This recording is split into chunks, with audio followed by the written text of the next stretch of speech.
नमस्कार मंडळी, आज आपण सार्थ श्रीमद दासबोध दशक चौथे त्यातला समास चौथा ज्याचं शीर्षक आहे पादसेवन भक्ती याचं वाचन करणार आहोत. चला तर मग संकीर्तनाने सुरुवात करूया. जय जय राम कृष्ण हरी, जय जय राम कृष्ण हरी, जय जय राम कृष्ण जय जय राम कृष्ण हरी, जय जय राम कृष्ण जय जय राम कृष्ण हरी, जय जय राम कृष्ण जय जय राम कृष्ण हरी. जय श्रीराम, जय श्रीराम, जय श्रीराम, जय जय रघुवीर समर्थ. चला तर मग सुरुवात करूया. दशक चौथे समास चौथा पादसेवन भक्ती. ज्याच्या निकट संगतीमध्ये आपण राहतो त्याच्या देहाचा व मनाचा परिणाम आपल्या देहावर व मनावर घडतो असा जीवनाचा नियम आहे. उदाहरणार्थ, नवऱ्याला मधुमेह असेल तर बायकोला मधुमेह जडतो. नवऱ्याला नाटकाची आवड असेल तर बायकोला हळूहळू नाटके आवडू लागतात. भक्तीच्या बाबतीत हा नियम 100% लागू पडतो. ज्याला भक्ती हवी त्याने भक्ताची किंवा संतांची संगत करावी. विवाहित कुलीन स्त्री जसा आपल्या पतीवर मनापासून आपलेपणा ठेवते तसा एखाद्या संतावर अत्यंत आपलेपणा ठेवणे म्हणजे त्याला सद्गुरू मानणे होय. संत ओळखावा कसा? ज्याचा आचार विचार उच्चार भगवंताच्या प्रेमाने भरून वाहतो तो संत होय. जागेपणी व झोपेत, सुखात व दुःखात, संपत्तीत व आपत्तीत, एकांतात व लोकांतात जो भगवंतापासून वेगळा राहतच नाही तो संत होय. एकीकडे भगवंताच्या दिव्य आनंदामध्ये डुंबत असलेला आणि दुसरीकडे प्राणीमात्राचा विशेषतः मानवतेचा असीम कळवळा असलेला तो संत होय. अमूर्त परमात्म स्वरूपाची अखंड धारणा अधिक मानवतेचा परमावधीचा विकास म्हणजेच बरोबर श्री सद्गुरू. अशा सद्गुरूपाशी निर्लेप आपलेपणा ठेवावा. देह त्याच्या देहाच्या सेवेत गुंतवावा आणि मन त्याच्याकडून येणाऱ्या सूचना ग्रहण करण्यास निरंतर तयार ठेवावे. या तीन गोष्टी एकत्र आल्या की पादसेवन भक्ती घडते. पण जगाच्या व्यवहारात ही भक्ती साधणे मोठे कठीण असते. आधी खरा संत भेटणे कठीण, तो भेटला तर आपल्या मनाला पटून त्याच्यावर निष्ठा स्थिर होणे त्याहून कठीण, आणि संत भेटून त्याच्यावर निष्ठा बसली तरी ती अखेरपणे निभावणे सर्वात कठीण असते. परंतु पादसेवन भक्ती भाग्याने ज्याला साधली त्याची अवस्था हा म्हणता पालटते व तो तयार होऊन जातो. श्री सद्गुरूवर चिकाटीने श्रद्धा ठेवून राहणे ही एक मनाची मोठी शक्तीच आहे. चला तर मग आता ओवी वाचन सुरू करूया. समास चौथा दशक चौथे पादसेवन भक्ती. श्रीराम, जय जय रघुवीर समर्थ. मागा झाले निरूपण नामस्मरणाचे लक्षण, आता ऐका पादसेवन चौथी भक्ती. प्रथम पादसेवन भक्तीची व्याख्या सांगून श्री सद्गुरूंचे कार्य कोणते ते सांगतात. मागील समासामध्ये नामस्मरणाच्या लक्षणांचे विवेचन झाले. आता भक्तीचा चौथा प्रकार जो पादसेवन तो ऐकावा. पादसेवन तेची जाणावे, काया वाचा मनोभावे, सद्गुरूचे पाय सेवावे, सद्गती कारणे. सद्गतीसाठी म्हणजे भगवंतांच्या प्राप्तीसाठी कायेने वाचेने मनाने आणि आपलेपणाने सद्गुरूची चरणसेवा करणे याला पादसेवन भक्ती म्हणतात. या नाव पादसेवन सद्गुरूपदी अनन्यपण, निरसावया जन्ममरण यातायाती. जन्ममरणाची यातायात कायमची सुटावी म्हणून सद्गुरूच्या चरणी अनन्य होणे यास पादसेवन म्हणतात. सद्गुरु कृपे विण काही, भवतरणो पावतो नाही, या कारणे लवलाही सद्गुरुपाय सेवावे. हा संसार सागर तरुण जाण्यास सद्गुरूच्या कृपे वाचून दुसरा उपाय नाही. म्हणून शक्य तितक्या लवकर सद्गुरूच्या चरणाची सेवा सुरू करावी. भवसागर म्हणजे आपल्या देहासकट सर्व दृश्य व विनाशी वस्तूंचा अनंत समुदाय. आपण त्या समुदायामध्ये जन्मतो, जगतो, रस घेतो आणि अखेर असमाधानात मरतो. त्यामधून बाहेर पडून शांती मिळविण्यासाठी त्यातून बाहेर पडलेल्या पुरुषाचीच मदत हवी, मार्गदर्शन हवे. म्हणून संतपदी स्थिर झालेल्या सद्गुरूच्या चरणी लीन होणे अवश्य असते. सद्गुरूची सेवा म्हणजे त्याने दाखविलेल्या मार्गाने जाऊन आपले जीवन भगवत कृपेला पात्र करणे होय. सद्गुरूची कृपा म्हणजेच ईश्वर कृपा समजावी. सद्वस्तू दाखवी सद्गुरू, सकळ सारा सार विचारू, परब्रह्माचा निर्धारू अंतरी बाणे. सद्गुरू परमात्मा वस्तू दाखवितो, आत्मसाक्षात्कार करून देतो. सत्य काय, असत्य काय, चांगले काय, वाईट काय, ग्राह्य काय, अग्राह्य काय या सगळ्यांचा विचार सद्गुरू समजावून सांगतात. त्यांच्याकडून श्रवण केल्याने परमात्मा वस्तूचे निश्चित ज्ञान अंतःकरणात ठसते. ब्रह्मज्ञान खरे पाहता गुप्तच आहे. अत्यंत समाधान हे त्याचे चिन्ह आहे. अनेक शब्दांनी या समाधानाचे वर्णन करता येते. अशा गुप्त गोष्टी सद्गुरूच्या सेवा सान्निध्यात कळतात. जे वस्तू दृष्टीस दिसेना आणि मनास तेही भासेना, संग त्यागे विणयेना अनुभवासी. परमात्म वस्तू डोळ्यांनी पाहता येत नाही, मनाने तिचे आकलन होत नाही, कारण मनाला ती भासत नाही. संग त्यागा वाचून तिचा अनुभव येत नाही. संग शब्द संज धातूपासून बनला आहे. संज म्हणजे चिकटणे, संग म्हणजे वस्तूला मनाने चिकटणे. संग त्याग म्हणजे एका भगवंता वाचून मन कोणत्याही वस्तूला न चिकटणे. ज्या वस्तूला मन चिकटते तेथे बांधले जाते. म्हणून संग त्याग म्हणजे यच्च यावत दृश्य वस्तूच्या बंधनातून मन मोकळे होणे. अनुभव घेता संग त्याग नसे, संग त्यागे अनुभव न दिसे. हे अनुभवी आसीच भासे, येरा यथा गोवी. मी अनुभव घेतो ही वृत्ती किंवा जाणीव जोपर्यंत असते तोपर्यंत ज्ञाता व ज्ञेय यांच्या वेगळेपणामुळे दृश्याशी संबंध राहतो. म्हणून तेथे संग त्याग नसतो. दृश्य सर्वस्वी विलीन झाले की अनुभव घेणारा मी नाहीसा होतो. ज्ञेयाबरोबर ज्ञाता देखील नाहीसा होतो. या संगत्यागाच्या अवस्थेत मी अनुभव घेतो ही जाणीव उरत नाही. माझे हे बोलणे स्वानुभवी पुरुषालाच बरोबर कळेल, इतरांना मात्र तो केवळ शब्दांचा घोटाळा किंवा गोंधळ वाटेल. संगत्याग आणि निवेदन, विदेह स्थिती अलिप्तपण, सहज स्थिती उन्मनी विज्ञान, हे सप्तही एक रूप. संगत्याग निवेदन म्हणजे देवाला मीपणा अर्पण करणे. विदेह स्थिती, अलिप्तपणा, सहज स्थिती, उन्मनी आणि विज्ञान या सातही अवस्था एकच आहेत. संगत्याग, परमात्म वस्तू अत्यंत सूक्ष्म आहे. बुद्धी, मन आणि इंद्रिय दृश्यात वावरत असल्याने, त्यांच्याद्वारा जीव दृश्याला चिकटत असल्याने ते संपूर्ण सुटल्याखेरीज म्हणजेच संगत्यागाखेरीज आत्मस्वरूपाचा अनुभव येत नाही. आता निवेदन, माणसाचा अहंकार रूपी मी बुद्धी, मन आणि इंद्रिय यांचे गाठोडे आहे. त्या गाठोड्यात आत बाहेर सारे अनात्म दृश्य भरलेले आहे. तो मी नाहीसा केला की दृश्याचा नायनाट झाला. त्या मीला भगवंताच्या चरणी अर्पण करणे हाच आत्मसाक्षात्काराचा राजमार्ग आहे. म्हणून संगत्याग आणि निवेदन एकच समजावे. आता विदेह स्थिती, सामान्य माणसाची सदेह स्थिती असते. मी देहच आहे या घट्ट भावनेने त्याचे सर्व व्यवहार घडतात. जगातील सर्व दृश्यांचे केंद्र असलेला देह त्याला अत्यंत खरा वाटतो. त्यामुळे तो अगदी आतून देहाला चिकटलेला असतो, अर्थात त्यामुळेच देहाला बांधलेला असतो. ज्या मानाने देहाचे प्रेम कमी होते त्या मानाने दृश्याचे प्रेम सुटते. देहाचा संपूर्ण विसर पडला की दृश्याचे प्रेम सर्वस्वी नाहीसे होते. या अवस्थेत देह असून नसल्यासारखा होतो. ती देहबंध शून्य अवस्था असते. म्हणून संगत्याग आणि विदेह स्थिती एकच असतात. आता अलिप्तपणा, लिप्त शब्द लिप धातूपासून बनतो. लिप म्हणजे लिंपणे, लेप करणे, माखणे, दूषित करणे, व्यापणे. लिप्त म्हणजे माखलेला, दूषित केलेला, लेप लागलेला. अलिप्त म्हणजे न माखलेला, न दूषित झालेला, मूळ स्थिती जशीच्या तशीच शुद्ध असलेला. आपली मूळची अवस्था अत्यंत शुद्ध, पवित्र, दृश्याच्या पलीकडे व पूर्ण आहे. परंतु अविद्येच्या प्रभावाने आपण मूळ अवस्था विसरलो आणि या दृश्य अशाश्वत विश्वामध्ये गुरफटून गेलो. आपला जीव आत बाहेर दृश्याने माखला गेला. आपण दूषित झालो. आपले सुख दृश्यामध्ये आहे या भ्रमाने दृश्य वस्तू हव्याशा वाटू लागतात. या वाटण्याला वासना म्हणतात. वासनेने आपल्याला अपवित्र केले. दृश्य वस्तू बाधत नाही, तिची वासना मनाला विटाळ करते. वासना क्षय पावली की दृश्याची किंमत राहत नाही, त्याचे आकर्षण लटके पडते. मग दृश्य असून आपल्याला दूषित करीत नाही. म्हणून संगत्याग व अलिप्तपण एकच. सहज स्थिती, आता सहज स्थिती, सहजातम, सहजम म्हणजे आपल्या बरोबर जन्मलेले किंवा सहजन्मना एव उत्पन्नम म्हणजे जन्मतःच प्राप्त झालेले. जन्मास आलेले मूल अमुक हवे अमुक नको असे म्हणत नाही. ते सुख मिळविण्याचा प्रयत्न करीत नाही, तसेच दुःख टाळण्याचा प्रयत्न करीत नाही. जितक्या सहजपणे ते सुखाला तयार असते तितक्या सहजपणे ते दुःखाला तयार राहते.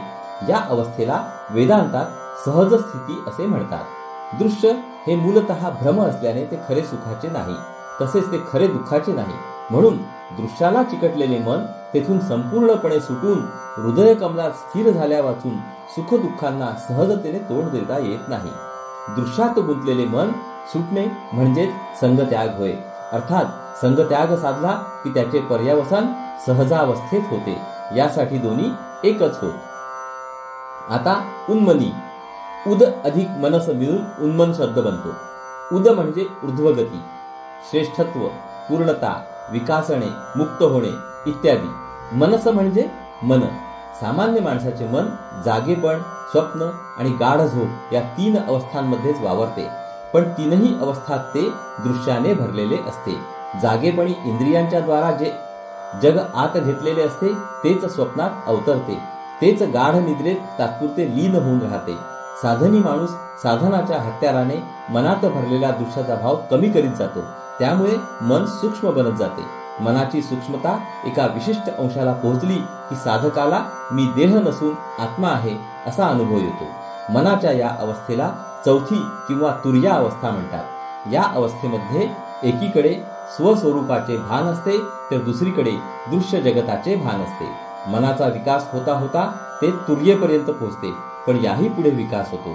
स्वस्वरूपाला मीपणाने अनुभवणारा शुद्ध मी सुद्धा लीन होऊन केवळ परमात्म स्वरूप तेवढे उरते. येथे मन मनरूपाने नाहीसे होते. यास उन्मनी म्हणतात. जगत परमात्म स्वरूप दिसू लागल्याने दृश्य संपूर्ण विलयास जाते. म्हणून संगत्याग आणि उन्मनी दोन्ही अगदी एकच समजावी. आता विज्ञान. वि अधिक ज्ञा म्हणजे नक्की जाणणे, पूर्ण जाणणे. शास्त्रार्थस्य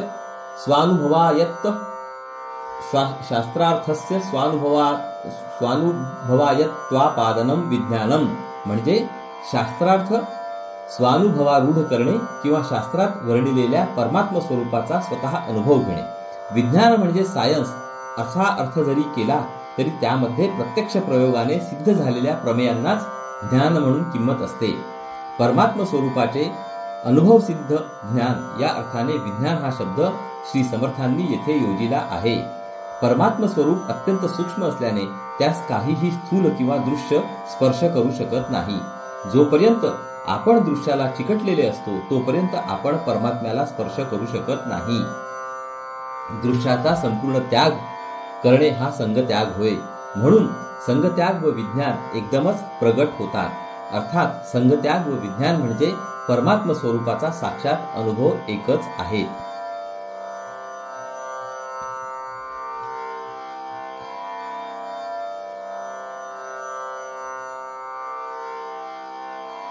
याही वेगळी नामाभिमाने समाधानाची संकेत वचने सकळ काही पादसेवने उमजो लागे. ब्रह्म साक्षात्काराला आणखी निरनिराळी नावे आहेत. पण साक्षात्काराने मिळणारे समाधान वर्णन करणारे ते भिन्न भिन्न संकेत शब्द समजावे. पण हे सगळे काही सद्गुरूची चरण सेवा केली म्हणजे आपोआप कळायला लागते. श्री सद्गुरूच्या संगतीत सेवा करून राहिले तर साक्षात्काराची निरनिराळी अंगे आपोआप उघड होतात. हा मार्ग आतील आहे, गुप्त आहे. तेथे ज्ञेयाशी तादात्म्य पाहून ज्ञाता त्याचे ज्ञान करून घेतो. असे हे सगळे पादसेवनाने आकलन होते. वेद वेद गर्भ वेदांत सिद्ध सिद्ध भाव गर्भ सिद्धांत अनुभव अनुर्वाच्य धादांत सत्य वस्तू. वेदांचा अर्थ, वेदांचे रहस्य अथवा मर्म, वेदांत तत्वज्ञान, शैव सिद्धांचा मार्ग, सिद्धांच्या स्वानुभवाचे रहस्य, नादबिंदू शून्यता, अलक्षी लक्ष इत्यादी त्यांचे सिद्धांत, भगवंताच्या मार्गातील विविध अनुभव, शब्दाच्या पलीकडे असणाऱ्या गोष्टी, प्रत्यक्ष असले तरी भ्रम असणारे अनुभव, परमात्म्य वस्तू. बहुधा अनुभवाची आंगे सकळ कळती संत संगे चौथे भक्तीचे प्रसंगे गोप्यते प्रगटे. अशी पारमार्थिक अनुभवाची अनेक अंगे आहेत. संतांची संगत लाभली तर ती सर्व कळतात. पादसेवन भक्तीच्या निमित्ताने अशा गुप्त व गूढ गोष्टी उघडपणे स्पष्ट होतात. प्रगट वसोनी नसे गोप्य असोनी भासे भास अभासाहून अनारीसे गुरुगम्य मार्ग. परमात्म स्वरूप प्रगट असून नसल्यासारखी आहे. ती अत्यंत झाकलेली असून मनाला भासते. परंतु ती वस्तू भास व अभास याहून निराळीच आहे. तिला ओळखण्याचा मार्ग गुरुकडूनच शिकावा लागतो. याचा अर्थ असा की आपण देहबुद्धीने अथवा मीपणाने त्या वस्तूचा शोध घेऊ लागलो तर ती सर्व ठिकाणी व्याप्त असून देखील आपल्या ज्ञान कक्षेत येत नाही. तसेच क्वचित प्रसंगी आपल्या मनाला तिच्या अस्तित्वाची खूण पडते, परंतु ती सर्व मानवी कल्पनांच्या पलीकडे असल्याने मीपणा बाजूस ठेवून तिला कसे पाहावे हे सद्गुरूपाशीच शिकावे लागते.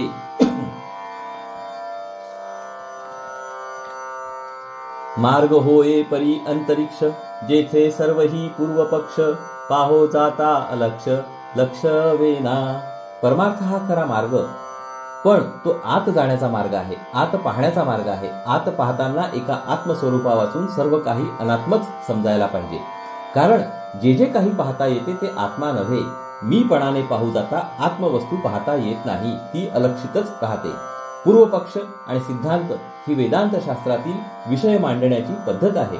पूर्वपक्षामध्ये स्वस्वरूपाबद्दल शंका किंवा आक्षेप घेतला जातो, सिद्धांतामध्ये त्याचे निरसन करून स्वरूपसिद्धी केलेली असते. म्हणून श्री समर्थ सांगतात की आत पाहताना जे जे ज्ञेयपणाने ज्ञात होईल ते सगळे अनात्म्याच्या साम्राज्यात जाते. आत्मवस्तू तशी पाहता येत नाही, ती कशी पाहावी ते लगेच पुढील ओळीत सांगतात. लक्षे जयासी लक्षावे, ध्याने जयासी ध्यावे, तेगे तेची आपण व्हावे, त्रिविधा प्रचिती. जी वस्तू लक्ष देऊन आतमध्ये पाहावी, ध्यानामध्ये ज्या वस्तूचे ध्यान करावे ती वस्तूच आपण होऊन जावे. आणि शास्त्र प्रचिती, गुरुप्रचिती यांचा आत्मप्रचितीशी मेळ घालावा. आत्मवस्तू पाहताना वेगळेपणाने उरता कामा नये, तद्रूप होऊनच ती पाहावी लागते. असो ही अनुभवाची द्वारे, कळती सारा सार विचारे, सत्संगे करून सत्योत्तरे प्रत्ययासी येती. असो, स्वस्वरूपाचा अनुभव घेण्याचे हे असे मार्ग आहेत. सारासार विचार केला म्हणजे ते कळतात. वर ज्या गोष्टी सांगितल्या त्या खरोखर सत्पुरुषाच्या संगतीस राहिल्याने अनुभवास येतील. परमार्थामध्ये कितीतरी गोष्टी आपल्याला अज्ञात असतात. शिवाय दृश्य व्यवहारात प्रयत्न करून पुष्कळशा गोष्टी साध्य करून घेता येतात. तसे येथे नसते. म्हणून सद्गुरूची सेवा करून त्याच्या संगतीत राहिले तर सगळे सहज कळते. सत्य पाहता नाही असत्य, असत्य पाहता नाही सत्य, सत्य असत्याचे कृत्य, पाहणारा पासी. सत्य असलेली परमात्म वस्तू तिच्याशी तद्रूप होऊन पाहिली, अनुभविली की असत्य असलेले दृश्य विश्व खरेपणाने उरत नाही. आणि दृश्य जोपर्यंत खरे वाटते तोपर्यंत परमात्म वस्तूचा अनुभव येत नाही. म्हणून अखेर अनुभव घेणाऱ्याच्या आंतरिक अवस्थेवर सत्य व असत्य यांची प्रचिती अवलंबून राहते. पाहणारा पाहणे जया लागले, ते तद्रूपत्वे प्राप्त झाले, तरी मग जाणावे बाणले समाधान. पाहणारा कोणी परमात्म वस्तू पाहायला लागतो, परंतु पाहणारा तिच्याशी तद्रूप झाला तरच ती पाहता येते किंवा प्राप्त होते. अशा तद्रूपतेनेच अंगी समाधान बाणते हे समजून असावे. जोपर्यंत द्रष्टा द्रष्टेपणाने वेगळा राहून परमात्म वस्तू अनुभवण्याची धडपड करतो तोपर्यंत तिचे दर्शन होत नाही. द्रष्टा परमात्म वस्तूमध्ये विलीन झाला ती वस्तूच आपण होऊन राहिला. तेगे तेची आपण व्हावे म्हणजेच तिचे दर्शन घडते व अंगी समाधान विलसू लागते. नाना समाधाने पाहता, बाणती सद्गुरु करिता, सद्गुरु वीण सर्वथा सन्मार्ग नसे. समाधानाची अनेक अंगे आहेत. सद्गुरूची सेवा करण्याने ती आपल्या अंगी प्रकट होऊ लागतात. म्हणून सद्गुरूच्या सेवेशिवाय भगवंताकडे नेणारा दुसरा मार्ग नाही. प्रयोग साधने सायास, नाना साक्षेपे विद्या अभ्यास, अभ्यासे काही गुरुगभ्यास, पाविजेत नाही. प्रयोग म्हणजेच नाना दिव्य वनस्पतींचे सेवन करणे, तसेच नाना मंत्रांचा जप करून सिद्धी मिळविणे किंवा यंत्रांची पूजा अर्चा करून इष्टप्राप्ती करून घेणे. साधने म्हणजे ज्ञान भक्ती कर्म योग इत्यादी आत्मज्ञानाचे मार्ग. सायास म्हणजे उपास तापास, व्रते तीर्थयात्रा इत्यादी शरीर कष्ट. साक्षेपे विद्याभ्यास म्हणजे मोठ्या प्रयत्नाने अनेक शास्त्रांचा अभ्यास करून विद्यावान होणे. या सर्व गोष्टी व्यवहारात चांगल्या खऱ्या, परंतु सद्गुरूपाशी राहून जे मिळते त्याच्या तुलनेने वरील गोष्टी कुचकामाच्या असतात. सद्गुरू जे देतो ते त्या गोष्टी देऊ शकत नाहीत. जे अभ्यासे अभ्यासिता नये, जे साधने असाध्य होये, ते हे सद्गुरु विण काये उमजो जाणे. परमात्म वस्तूचा अभ्यास करता येत नाही, कारण मीपणा वाचून अभ्यास होत नाही आणि परमात्म्याला मीपणा चालत नाही. परमात्म वस्तू साधनाने साध्य होत नाही, कारण साधन करणारा जीव अल्प, त्याचे साधन अल्प आणि साधनाचा काल अल्प, आणि परमात्मा तर सर्व दृष्टीने अनंत. अर्थात अल्पाने अल्पपणा सांभाळून अनंताला गवसणी घालण्याचा प्रयत्न कितीही केला तरी त्याला यश येणे शक्यच नाही. या गूढ गोष्टी सद्गुरूचा सहवास झाल्याखेरीज आकलन होत नाहीत. या कारणे ज्ञानमार्ग कळाया धरावा सत्संग, सत्संगे विण प्रसंग बोलोंची नये. म्हणून परमात्म्याच्या ज्ञानाचा मार्ग समजून घ्यायचा असेल तर सद्गुरूची संतांची संगत धरावी. संतांच्या संगतीशिवाय परमात्म स्वरूपाच्या अनुभवाचा विषय बोलण्यास जाऊ नये. पादसेवन भक्तीचा असा गूढ अर्थ सांगून झाल्यावर श्री समर्थ शेवटी व्यवहारदृष्ट्या त्या भक्ती प्रकाराचा अर्थ सांगतात. सेवावे सद्गुरूचे चरण, या नाव पाद सेवन, चौथे भक्तीचे लक्षण ते हे निरोपिले. सद्गुरूच्या चरणांची सेवा करणे याचे नाव पादसेवन असे हे चौथ्या भक्तीचे लक्षण सांगितले. देव ब्राह्मण महानुभाव, सत्पात्र भजनाचे ठाव, ऐसिये ठाई सद्भाव दृढ धरावा. देव ब्राह्मण ब्रह्मज्ञानी संत आणि अत्यंत सात्विक सज्जन माणूस ही सेवेला योग्य स्थाने आहेत. अशा माणसांबद्दल दृढ सद्भावना मनात बाळगावी. हे प्रवृत्तीचे बोलणे, बोलिले रक्षाया कारणे, परंतु सद्गुरु पाय सेवणे, या नाव पाद सेवन. हे आहे व्यवहाराचे बोलणे. व्यवहार किंवा परंपरा रक्षण करण्यासाठी मी हे सांगितले, पण खरे म्हणजे सद्गुरूच्या चरणांची सेवा करणे हेच पादसेवन होय. पादसेवन चौथी भक्ती, पावन करीतसे त्रिजगती, जय करिता सायोज्य मुक्ती, साधकास होये. ही चौथी पादसेवन नावाची भक्ती त्रैलोक्याला पावन करणारी आहे. ती आचरली असता साधकाला सायुज्य मुक्ती मिळते. म्हणून थोराहुनी थोर चौथे भक्तीचा निर्धार, जय करिता पैल पार, बहुत प्राणी पावती. म्हणून ही चौथी भक्ती श्रेष्ठात श्रेष्ठ भक्ती आहे असा निश्चित निर्णय मी करतो. या भक्तीने पुष्कळच लोक संसार सागराच्या पैलतीरास पोहोचतात. इति श्री दासबोधे गुरुशिष्य संवादे पादसेवन भक्ती निरूपण नाम समास चौथा. या प्रकारे आपले इथे दशक चौथ्यातला समास चौथा पादसेवन भक्ती संपूर्ण झालेला आहे. हरि ओम तत्सत, हरि ओम तत्सत, हरि ओम तत्सत. हरे कृष्ण कृष्ण कृष्ण हरे हरे, हरे राम राम राम हरे हरे, हरे कृष्ण कृष्ण कृष्ण हरे हरे, हरे राम राम राम हरे हरे, हरे कृष्ण कृष्ण कृष्ण हरे हरे, हरे राम राम हरे हरे, हरे कृष्ण कृष्ण कृष्ण हरे हरे, हरे राम राम राम हरे हरे, हरे कृष्ण कृष्ण कृष्ण हरे हरे, हरे राम राम राम हरे हरे, हरे कृष्ण कृष्ण कृष्ण हरे हरे, हरे राम राम राम हरे हरे. जय योगेश्वर श्री कृष्ण की जय हो. जय श्रीराम जय श्रीराम जय श्रीराम. जय जय रघुवीर समर्थ. चला तर मंडळी, पुढील भागात परत भेटू. नमस्कार. हरि ओम हरि ओम हरि ओम हरि ओम.